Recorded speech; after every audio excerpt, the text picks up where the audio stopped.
and the audience is sitting there, you know, waiting expectantly, was something marvelous is going to happen. And I thought, this is the end of the world. This is the worst thing that's ever happened to me. Little did I know.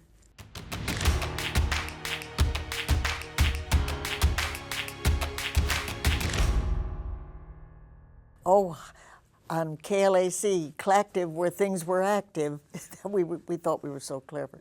I was, Al Jarvis was a local disc jockey who had a long-running radio show for hours a day and decided television just came along. And it was just starting out here. In New York, it had been on for maybe almost a year, but out here it was just starting. So he went on a daytime show and he called me and asked if I'd like to be his girl Friday. And I said, oh, gee, yes, of course. And it turned out it was Monday, Tuesday, Wednesday, Thursday, Friday, Saturday. We were on 6 days a week, 5.5 hours a day, and no script, no anything. It was like going to television college. It was wonderful. So live 5.5 hours a day? Live 5.5, and that included Christmas or Thanksgiving or holidays or anything. It was live 6 days a week. In those days, television was just starting, and everybody was so fascinated by that little box in the corner. And they hadn't heard all the plots, and they hadn't heard all the jokes, and they hadn't heard all the conversations. So everything was brand new, and it's a lot easier that way than now with an audience that's so far ahead of you and so sophisticated that, oh, you've been there, done that. I've always just enjoyed what I do, and it was always fun because whoever came to town would come through our show. It was the only game in town, and so you'd meet everybody, and it was so exciting, and it became very successful. We would do live commercials. It was before tape. You didn't have anything you could cut away to a commercial. You were on, and you were doing the commercials, and so they kept overselling us and overselling us, and we were always running late. Even with 5.5 hours, we were running late. The most we ever did in one day was 54 commercials, 54 live commercials. Buster Keaton came on one day, and I was doing a board set up with Thrifty Drugstore, and I think they had every product they ever sold at Thrifty Drugstore up on the board, and I was saying, you know, the bargains here and the bargains there. And we were interviewing Buster Keaton over on a couple of chairs over there. Well, he came over to help me.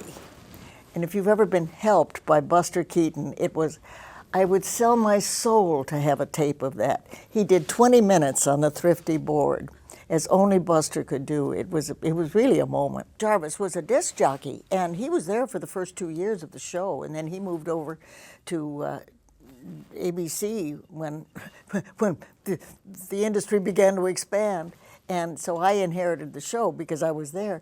But in the beginning, he just thought he would move his radio show to television. So we'd put on the records, and the phones would blow up, and the people would write and say, we don't know what you're talking about. We see you talking and we can't hear you. We can hear the records on the radio. We want to know what you're talking about. So after the first week, they deep sixed the records. We thought, well, what do we do now with no records to play? Figured it out. Yeah, we figured it out. It was, you can't buy experience like that. It was just wonderful. They wanted a co-host, naturally, because a woman couldn't run a show according to them at that time. So they brought in Eddie Albert, who was a movie star, and Eddie and I were co-hosting the show, and then we would do songs. We would sing together. Oh, it was such fun to sing with him, because he loved to sing, and I loved to sing, and he could harmonize, and it was heaven. And his wife, Margot, would come over to the house. They'd come over to the house in the evening. We didn't spend enough time after 5.5 hours a day. We would still socialize, and he'd bring his guitar, and we'd all sing, because Margot did too. Margot was in Lost Horizon. She was the gal who aged so rapidly. And so we had a wonderful time, but just about that time, he was offered a movie over with Audrey Hepburn, and he couldn't turn it down, so we lost him as the co-host. But we stayed friends. We'd do an hour amateur show in the evening. We would have contestants come on and sing, and then they'd pick the best singer, and the best singer would, the prize was coming on the daytime show and singing a song. So on the evening hour show, I would sing like 3 songs, and then you couldn't tell me from the amateurs, I'm sure. And but we would always have a little sketch and have a little sketch that paid off. Instead of paid off with a joke, it paid off with a song. You'd go into the song as the tagline. So one day the manager, Don Fedderson, the manager of the station, called us in and said, "Could you stretch that into a half-hour show? That little husband and wife thing that you do. Could you make that into a series?" And George Tibbles, who was writing the little sketches going into the songs, said, I guess we could. And I, in my wisdom, I really was on top of everything. I said, well, it won't work. A half hour, stretched, the jokes won't hold up that long. You can't do a half hour joke. That's how much I knew. I said, we do them like anecdotes that a husband and wife will tell, in an evening. You'll tell a little anecdote that happened. But if you stretch that into a half hour, it goes flat in the middle. It won't work. Well, he said, try it. So we did. That was my first series, Life with Elizabeth. And funny thing, half-hour situation comedy somehow has been done again, I guess, hasn't it? Nobody remembers Life with Elizabeth. They weren't born when Life with Elizabeth was on. Your age. And George Tibbles and I produced it, and he wrote it, and he would drive me to work, and we would sort of ad-lib what we were going to put into the show for that week. And we did it live in front of a live audience, and then would show the film to a live audience to record their laughs. And it was really an experience, but it was fun. We're recording the genuine laughs, but not at the time we did it, because we did it at the Music Hall Theater here on Wilshire Boulevard. And so then we would do it, and people could come in and watch us if they wanted to.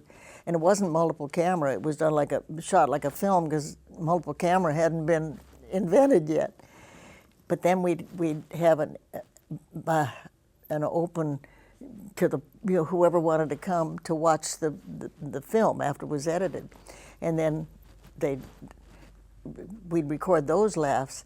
Well, that's tough to do, because if you wait for a laugh and it doesn't come, that's a little embarrassing, and you'll plow through a laugh and kill a joke by plowing through the laugh and the punchline you can't hear because of the laughter.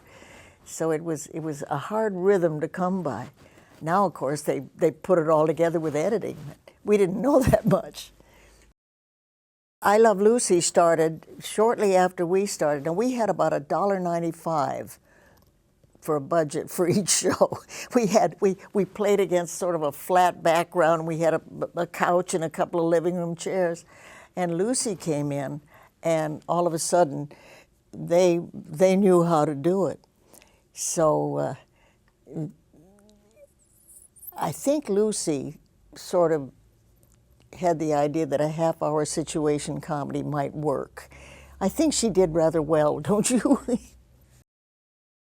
Del was Alvin and I was Elizabeth. And we were sitting there doing the show in front of the light. Well, we didn't have much rehearsal time, and we didn't have long to get the lines in our head. And if one of us went up, the other could kind of bail him out, and it was a give and take.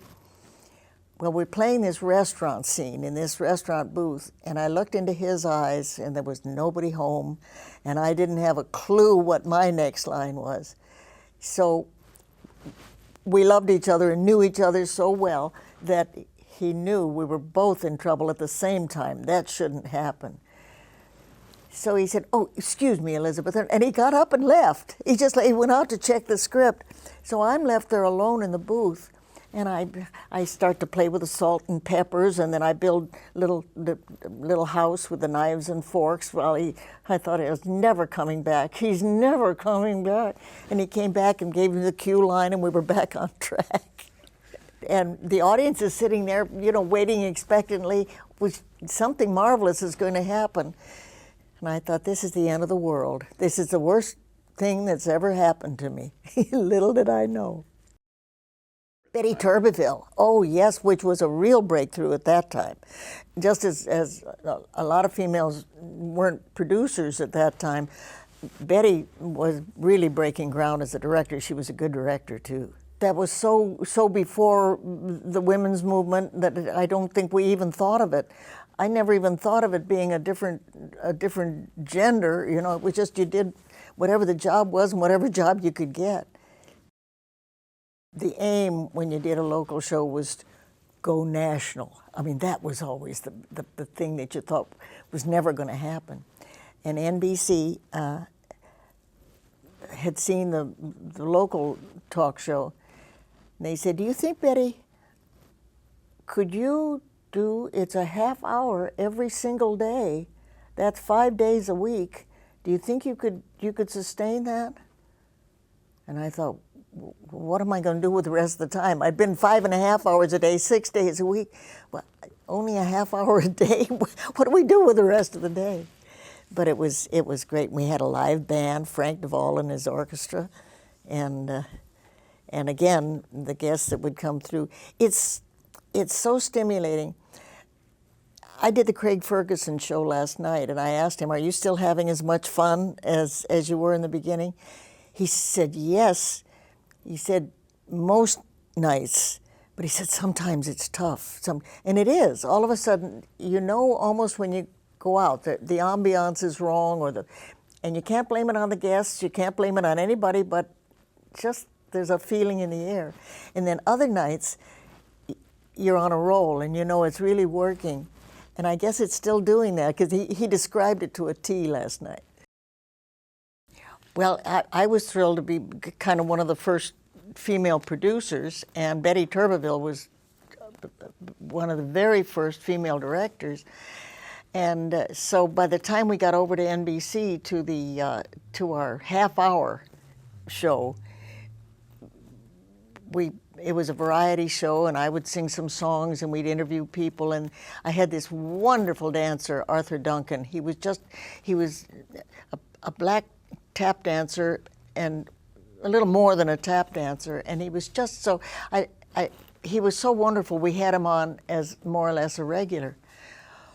Well, by now we were national, and we were all over the country, and all through the South, there was this whole ruckus. They were going to take our show off the air if we didn't get rid of Arthur because he was black.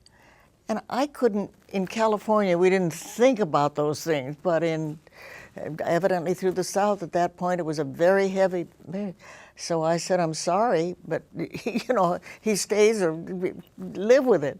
So I don't know how many stations we lost, if any. It might have all been, you know, threat and all that, but I was kind of shocked and appalled. I just had no idea that existed. It was sort of a learning experience that I didn't like. Oh well, how can you stop talking about Jack Paar? He was really something else. I was lucky enough to be invited back. Jack did his show in New York, and of course I lived in Los Angeles, and a lot of the game shows were in New York. So I would fly back and do a game show and Jack's show, and then fly back to California because I didn't want to move to New York. And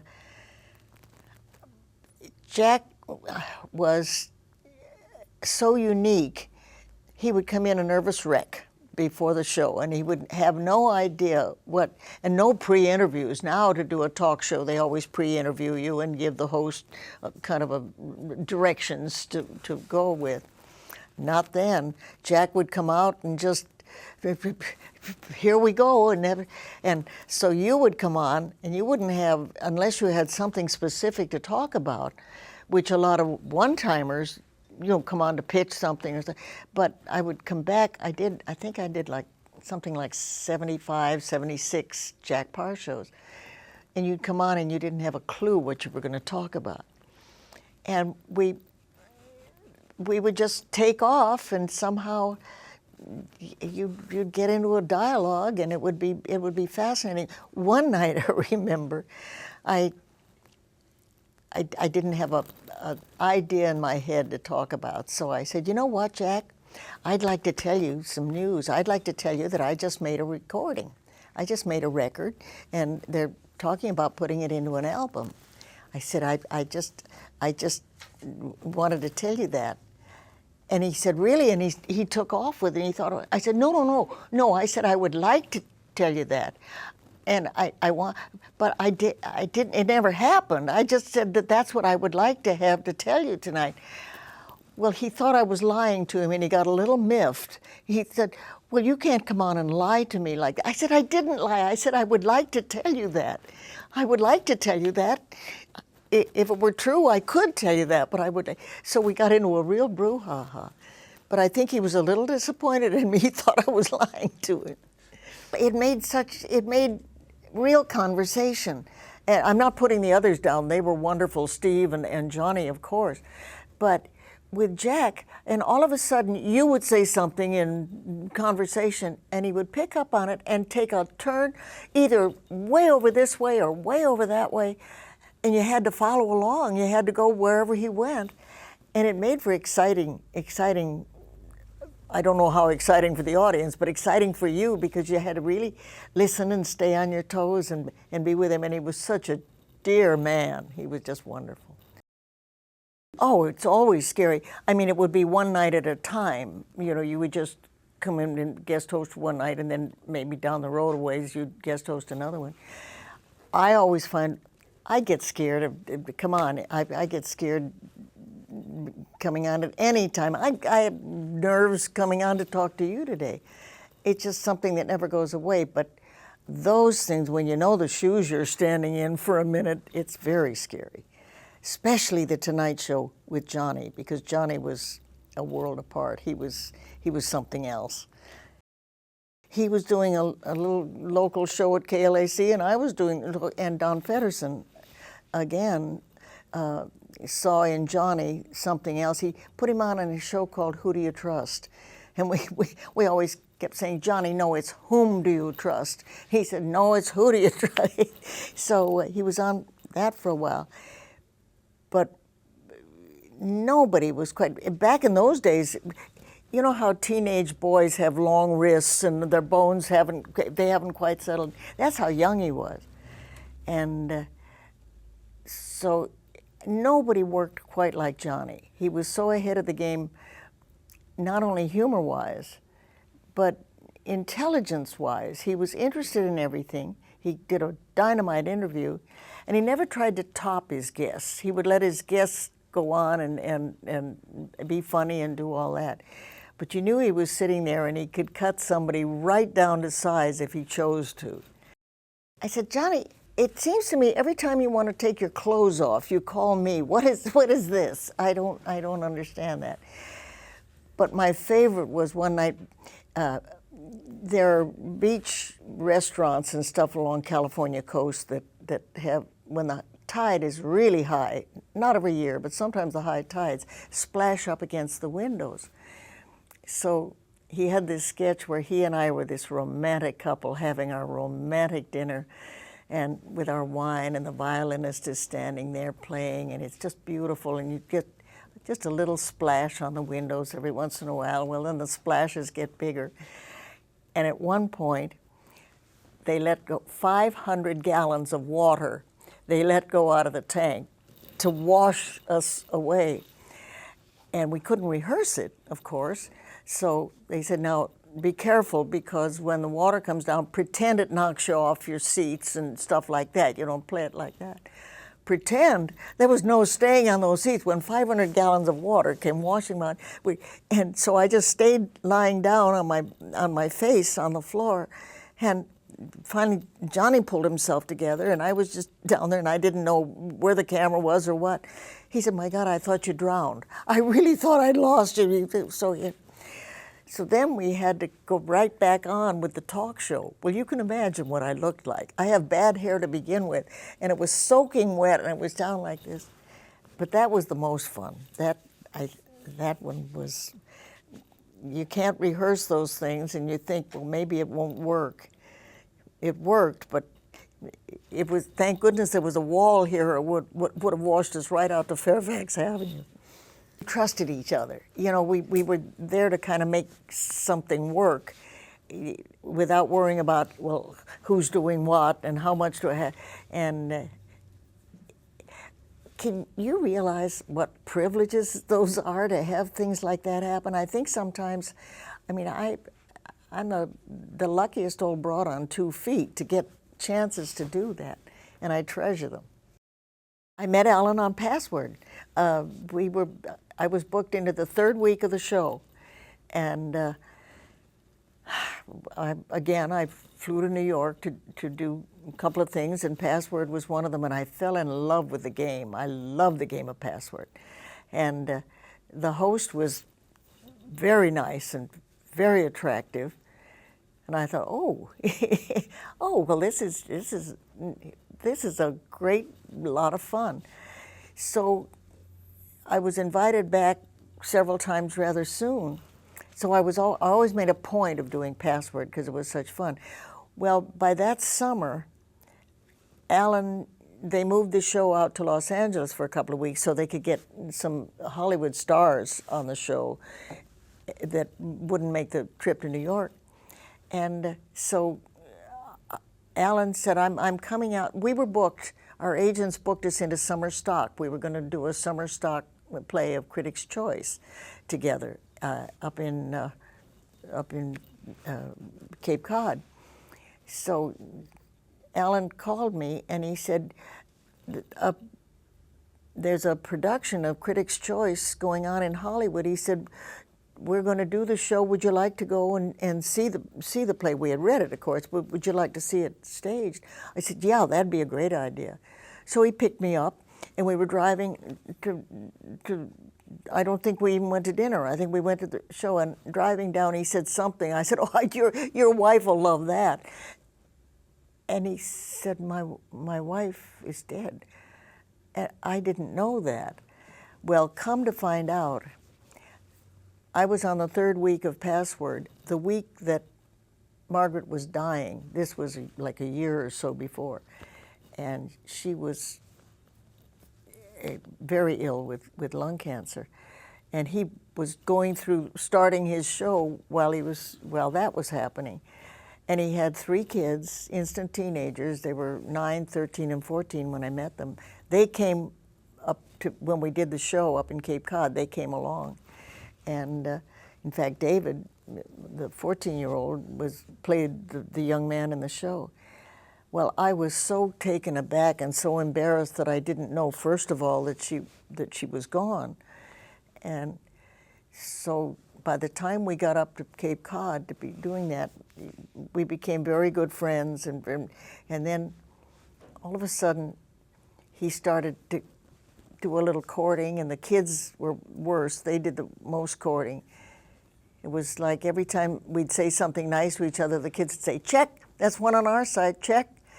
And by the end of the year, he wouldn't say hello, he'd say, will you marry me? Well, I thought that was such a joke. I mean, that's ridiculous. And then I sort of, one night we went to dinner, and he gave me a jewelry box, and I opened it, and there's a wedding ring, a lovely wedding ring with diamonds all the way around.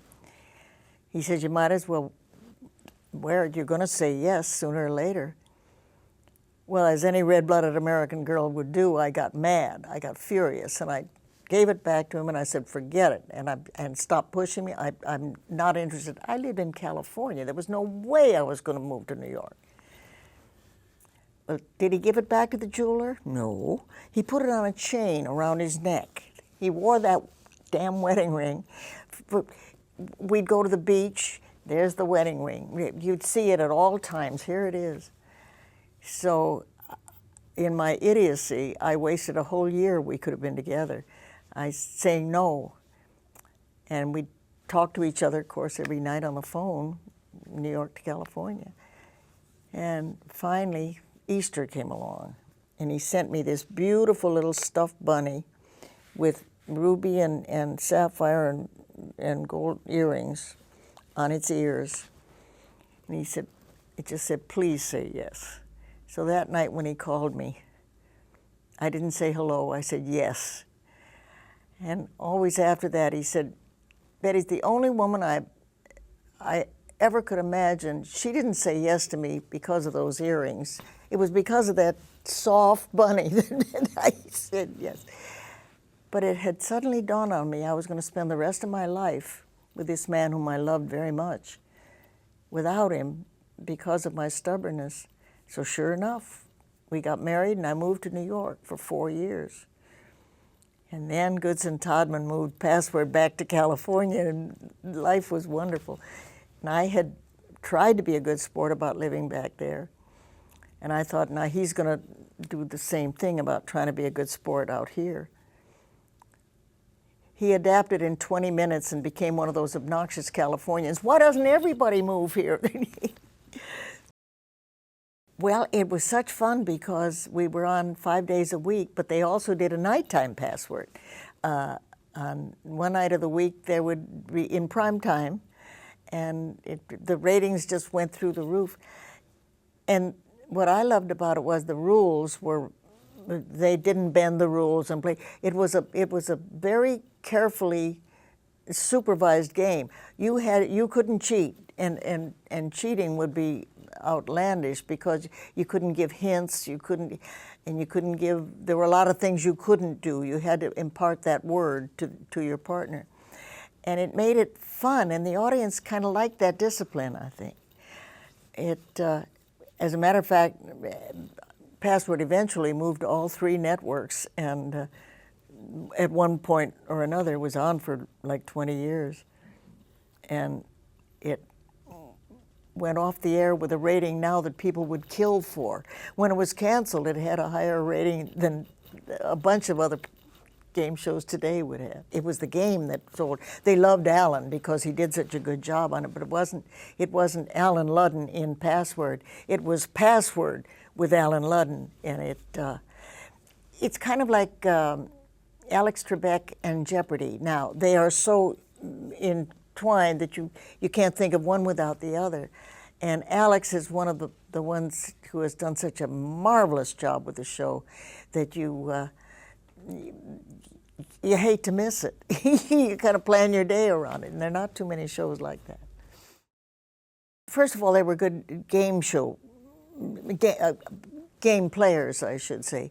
They would get caught up in playing the game rather than I'm playing a game on television. It was like, you've got to get that word, and you've got to do it the best you can for your partner. Peter Lawford was the fastest. I think he holds the record for being the fastest on the lightning round. Fred can clarify that, but if he wasn't the fastest, he was very close there too. And so it was always fun. Lucy loved to do the show. She wasn't the best Password player, but with Lucille Ball, who cares? One time, I had the privilege of being friends with Fred Astaire and his sister Adele.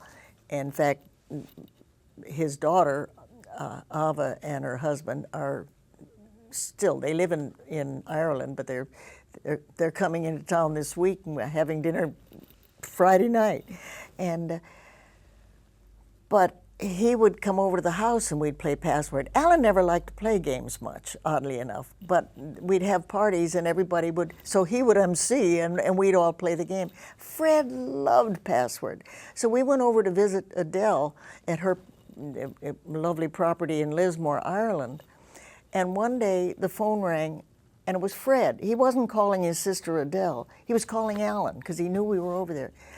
So Alan went to the phone and Fred said, Alan, I've been watching Password, and they didn't allow mathematics for a clue for arithmetic. Why is that? He called from Beverly Hills to Ireland to ask Alan that question. I always got such a kick out of that.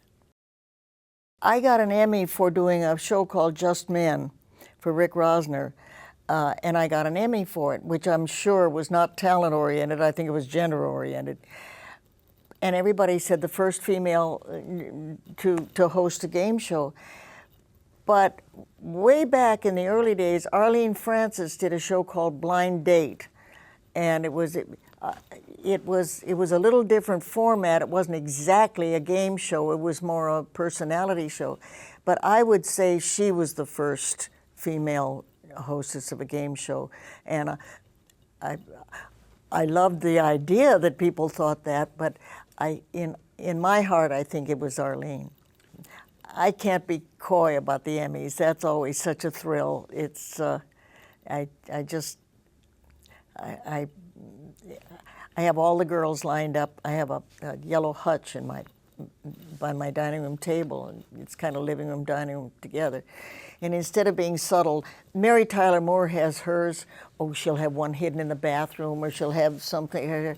I've got all the girls lined up on top. There's 6 of mine and 1 of Alan's, so there's 7 Emmys up on top of this yellow hutch. And so they're my golden girls up there. Oh, yes. As a matter of fact, Jack Barry was putting together a show, and he thought it would be interesting to have a female hostess. So, I'm trying to think of the man's name. It'll come to me. But so he put the show together, and we did a pilot, and the network said, no. Before we did the pilot, the network said, no, a woman just can't.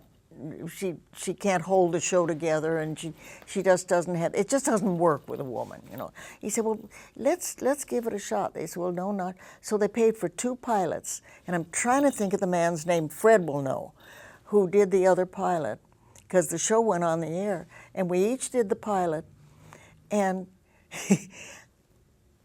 they both turned out pretty good.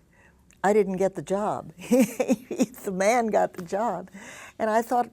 I kind of tended to agree with him. I like a guy in the middle more than a girl. I always have, but at that point, I would have liked the job a lot. But the network said no. You know, the funny part, and it's not me. It's everybody in this business. Some of them admit it, and some don't. You always think job you're doing now is the last job you'll ever get. You know, once you're, and each time that a guest shot would come up, I would be so thrilled. Sonny and Cher, I had a wonderful time and was able to dance and do all this stuff, all the things that you dream about doing. But then 2 weeks go by and you don't have a call. Well, I'm out of work. The career is over. And that, Carol Burnett. I was so excited when I got a chance to do her show, and we again would the musical parts and all that. But there was a sketch in her show that they would do with Vicki Lawrence and Carol, and it was Mama's Family, where Vicki would play Eunice's mother, and Carol would play Eunice, and then they had a mean sister, Ellen, who was Mama's favorite. And we would do several of those sketches. Well, then it grew into a series of its own, Mama's Family. But each show that you do, you learn something from, and you get to love the business that much more. Some of them you're panicky about, and you never feel you do your best work, and you always wish you had a shot to do it again. But I can't even, Carol, I guess, because I did more of them, but I can't even separate the ones that were above.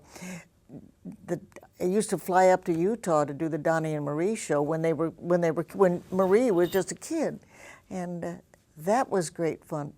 But each time you're called upon to do something different. It's because you're dealing with different writers, different producers, different attitudes, and it's an experience that you can't get anywhere else in any other business. I'm sure doctors maybe go through that and they'll operate on somebody here or there and it's wonderful, but they don't have to do, they're kind of doing what they do best, but sometimes you're doing something you never dreamed you'd do in our silly business. Well, talent has a lot to do with it, and the casting. Harvey Korman, that silly, well, Tim Conway? Tim Conway. Oh, Tim was impossible. He was just. Tim would do terrible things. He would come. We'd rehearse, and he'd always save something, either a piece of wardrobe, or a line, or a take that he wouldn't show you in rehearsal. And then he would throw it in when the cameras were rolling, and it would put Harvey away. A lot of people thought those were staged breakups. They weren't. Harvey just had such a weak spot for Tim's humor that it was a basket case. He just couldn't straighten up. And of course, I'll go at the drop of a hat. I can laugh at exit signs. And Carol was the strength of the show. She was a little stronger. She could hold it together, still think it was funny, but she didn't lose it. We'd all lose it. Harvey most of all. We were just good friends. We just kind of grew up together. At one point we were shooting on the same lot when I was doing, I forget what it was, and Date with the Angels. And she was shooting at the next stage. That's when I first met her.